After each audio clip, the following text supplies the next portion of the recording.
Çoxlu suallar gəlir. Bu aparat necə ola bilər ki, sadə vibrasiyası nəticəsində qan dövranını bərpa edir?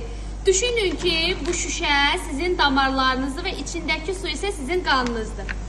İndi baxın, görün, bu aparat sizin qan dövranınızı necə surətləndirəcək və yaxşılaşdıracaq. Bu aparat kimlər üçündür? Təzyiq, şəkər, ürək-damar problemi olanlar, bəylər üzərində oturmaqla bel yırtığı və prostata qan axını bərpa edə bilərlər. Aparatın üzərində gün ərzində 15 dəqiqə qalmaq 5 kilometr asta qatışa bərabərdir. Aparat nə edir? Üzərində olan xüsusi asta rejimə qoyuram ki, rahat şəkildə görə biləsiniz.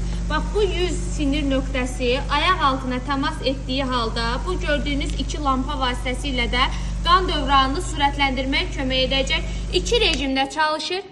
Bu ən sürətli rejimidir. Bir də var asta rejimi ki, ciddi şəkər problemi olan insanlar ki, qan dövranının fəaliyyəti artıq zəifləyir. Onlar asta rejimlə başlayaraq aparatı istifadə edərək qan dolaşımını sürətləndirə bilərlər. Bu aparat kimin evində varsa, o insan şəkər, təzyiq, osteoxondroz, prostat, bel yırtığı kimi problemlərlə qarşılaşması sıfıra bərabərdir.